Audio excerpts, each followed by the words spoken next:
Bonjour à tous et bienvenue dans cette nouvelle vidéo tutoriel Crowd1 francophone dans laquelle nous allons répondre à une question qui revient constamment.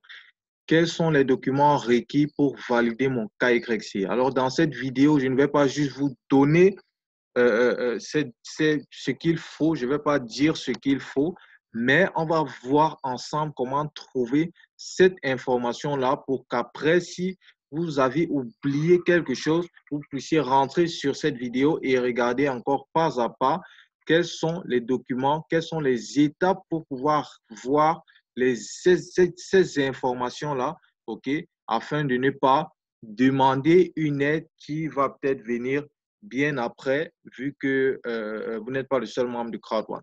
OK, donc c'est parti. Tout ce que nous avons à faire, c'est que nous venons ici sur notre nom utilisateur. Donc, on se connecte d'abord. Donc, vous allez d'abord vous connecter. Après, vous allez venir ici sur votre nom utilisateur. Vous allez descendre au niveau de Support.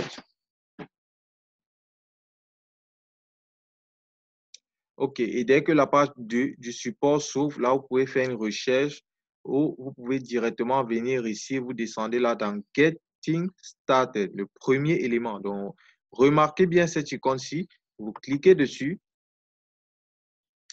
et lorsque vous cliquez dessus, vous allez descendre Which document are valid for KYC. Donc, c'est le 1, 2, 3, le quatrième élément. Donc, vous cliquez dessus, peut-être il peut changer, mais retenez bien le nom.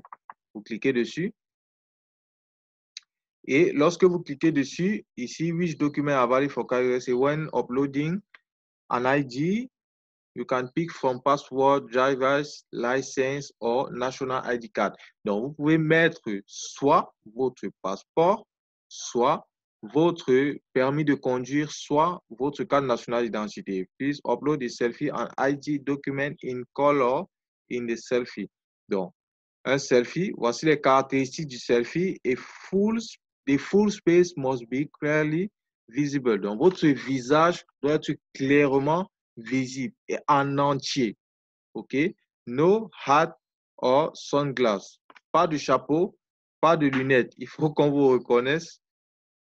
Les formats should be JPG, JPEG, JPG en PNG. Donc, ça sont les différents formats. Donc, soit vous mettez en JPG, soit vous mettez en JPEG et soit vous mettez en PNG. Pas un autre format. Ensuite, when uploading an ID, pick one of the following. OK, donc vous mettez d'abord votre selfie et ensuite, vous avez aussi le choix entre le passeport, le permis de conduire. Donc, on dit passeport et full in page. Donc, vous allez mettre toute la page à l'intérieur, dans la première page là, lorsque vous ouvrez votre passeport, directement, vous filmez tout ça et c'est ce que vous allez envoyer si vous choisissez passeport. Ensuite, driver's license front and back. Donc, si vous mettez votre permis de conduire, vous allez filmer l'avant et l'arrière, ainsi que votre carte nationale d'identité, vous filmez aussi l'avant et l'arrière. Donc, vous avez le choix entre ces trois éléments.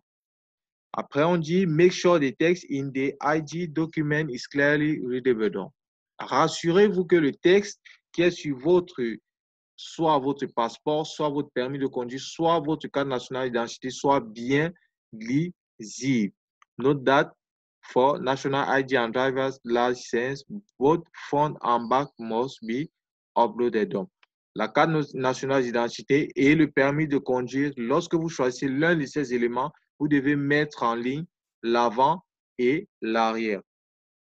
Please make sure that the ID document is clear enough to see all the details and text. Donc, rassurez-vous qu'on puisse voir tous les détails, OK, sur ce que vous avez choisi entre la carte nationale d'identité et tout le reste.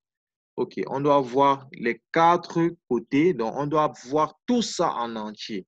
OK, des ID documents, voilà, ça ne doit pas être expiré. On veut pas les fraudeurs. OK, on veut pas les fraudeurs.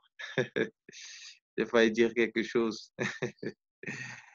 Voilà, c'est tout pour cette vidéo. Donc, lorsque vous voulez voir ces informations, directement, vous suivez la procédure exactement telle que je l'ai montré et vous accédez à ces informations sans avoir trop de pression encore à aller demander à quelqu'un qui a encore lui plusieurs downlines qui doit gérer et ça peut vous prendre plus de temps et quelque chose que vous pouvez trouver très simplement et en très peu de temps.